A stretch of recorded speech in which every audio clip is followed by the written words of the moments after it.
My name is Linda Arthur. I'm Senior Capacity Building and Training Specialist at the Asian Development Bank Institute, and you're very welcome to this session on impact evaluation studies in education. So let's go ahead and start with the first speaker then. I would like to introduce Mr. Minhaj Mahmood, Dr. Minhaj Mahmood. He will be presenting Fighting Against Learning Crises in Developing Countries, a randomized experiment of self-learning at the right level. Dr. Mahmood is Senior Research Fellow at the Bangladesh Institute of Development Studies.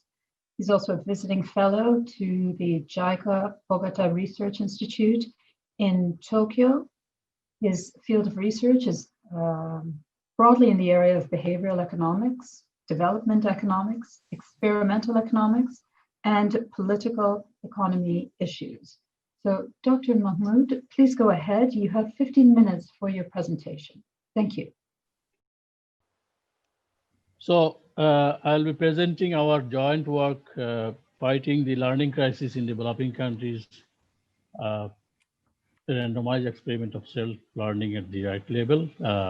My colleagues are also here, Professor Yasu Sawada, Maiseki, and Lee Hikaru Kawarazaki. We are jointly working in this project for some time now. So the background of this project, the global success in enrollment in education, as we have seen in the Millennium Development achievement of the Millennium Development Goals, completion of schools, enrollments have been improving to the goals set by the MDG. But we also observe that there is a learning crisis, which is the situation where children's completing the primary education in less low and middle income countries, there are deficiencies in terms of achieving proficiency in mathematics, particularly in reading.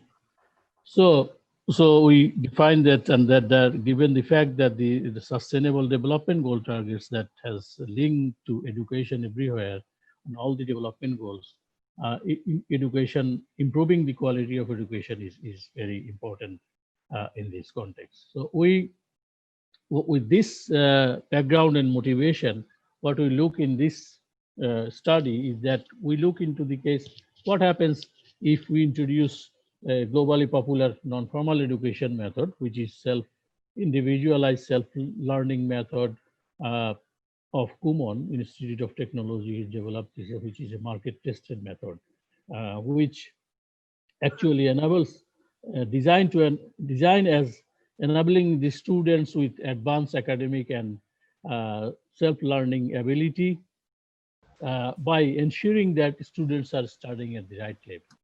And given the fact that the students are given the opportunity to study at the right level, so there is a building block of developing cognitive ability, because the students can start from a very basic level to the advancing level that we will elaborate soon. So that also facilitates students' non-cognitive ability, because by learning, the learning materials are designed in a way that can improve self-confidence, self-esteem, competency, all these aspects of abilities. So we examine the impact of this Kumon learning method on the learning outcome to measure as mathematics test score, and also for some non-cognitive aspects following the standard methods, personality traits. And the setup is that this is a kind of non-formal education. So we target the poor students at the very poor background who goes to BRAC primary schools, which is a non-formal, very successful non-formal primary education in the context of Bangladesh, particularly in increasing the enrollments success. So they have a bigger contribution. So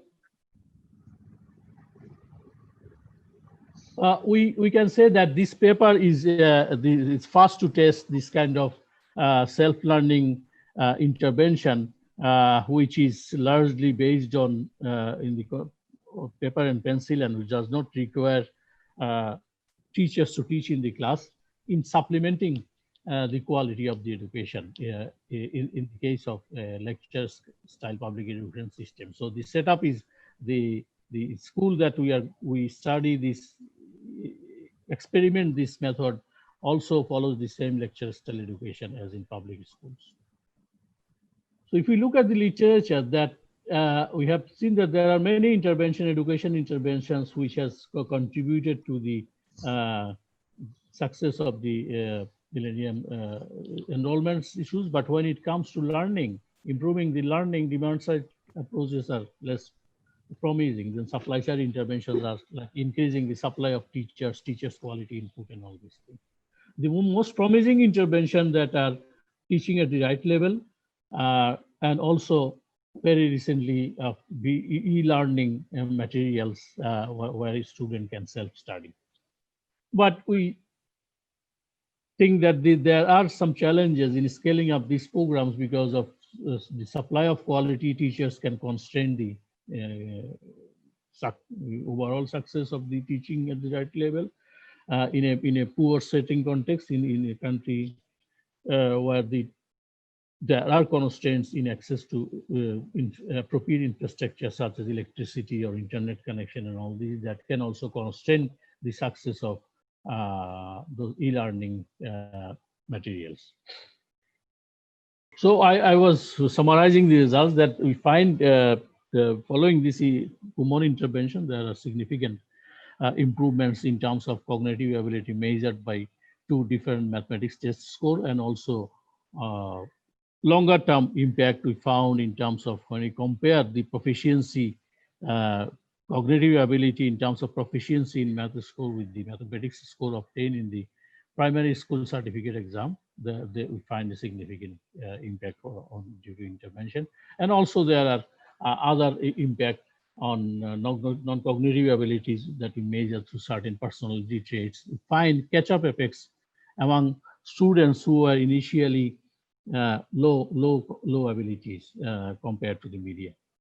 And also as an additional impact, we also find that teachers who can better predict the students because they have access to the students' daily records, and then their assessment of the students can be improved following this intervention. So the Bragg Primary School is a non-formal primary school setup that uses the similar sort of textbooks and curriculums and similar lecture style education, where we do the experiment. Now to briefly discuss about the Kumon method, which is actually aimed to enable students with academic and self-learning abilities by ensuring that they are always studying at the right level.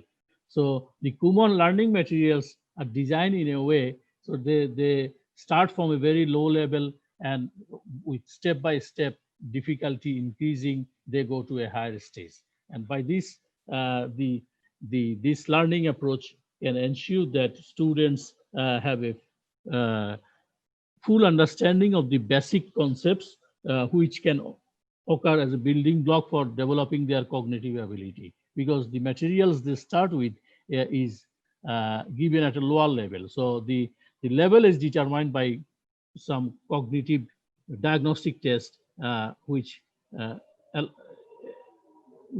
by doing some cognitive mathematics tests, students' level are determined, and they are offered materials according to that. So the materials they are getting is not based on their age or their grade level, rather than their ability at the beginning of the study.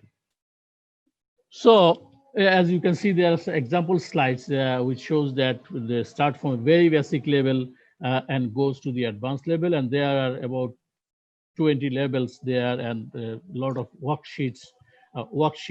Difficulty level are increasing, and a student can study the worksheets until they fully understand and complete one level to move to the another level. So there are some example slides that I'm showing that starts from the very basic level.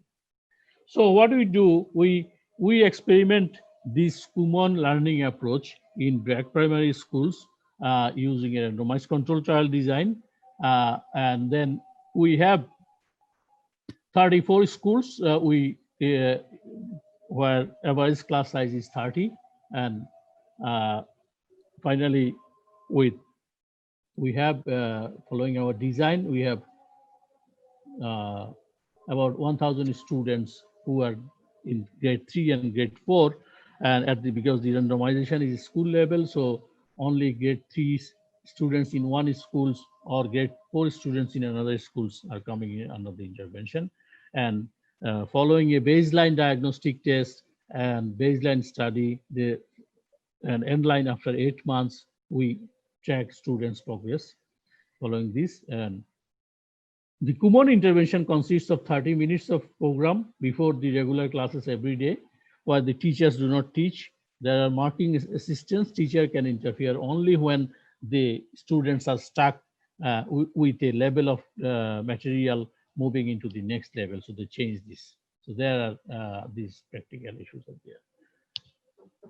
So following some market research and piloting, this intervention was the baseline was done between 2015 to 2016, and we had 17 schools in the treatment group and 17 schools in the control group. So we collect. Dr. Mahmood, I'm sorry to interrupt. You have 2 minutes, please.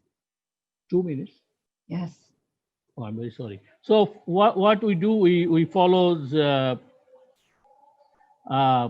find that there are impacts, substantial impacts in terms of cognitive ability that we measure with mathematics test score. We got diagnostic test score, and also because time specific test and also not time specific test like math proficiency score. As you can see, the significant coefficient shows there are improvements in cognitive ability.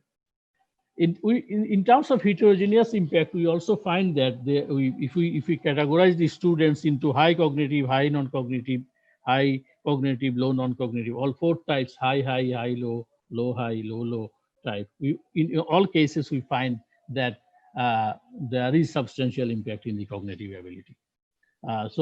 And there are some catch-up effects in terms of non-cognitive ability, those students who are rather weaker in the baseline. So when we look into the long-term effect, which is more important that I use this remaining time, we compared the mathematics test score obtained in the national level examination that the students take 8 months and 20 months later after finishing the intervention, and compared that with the baseline math proficiency score, because we cannot have access to 2 rounds of PSC for a student. So with appropriate analysis, what we find that there is significant average effect is higher for treatment group of students and control group of students. And also we find that benefit cost analysis shows that the benefit exceeds the cost in a appropriate way, where we have so we find that the robust evidence that after 8 months of intervention, we find significant and robust evidence in improvements in students' abilities. And this is a contribution to the literature in a way that we find pedagogical interventions that match teaching to students' learning works better. And the demonstration of the long-term impact of the intervention on the cognitive ability also shows the importance of this supplementary non-formal common learning approach in improving the quality of primary education in developing countries. And this is a cost-effective intervention we find, which can be extended in a similar socioeconomic context. These results, and given its market tested and extended globally, we think that these findings are very robust and generalizable to similar contexts. So I'm sorry for the interruption in the presentation, which took some time. Thank you very much for listening.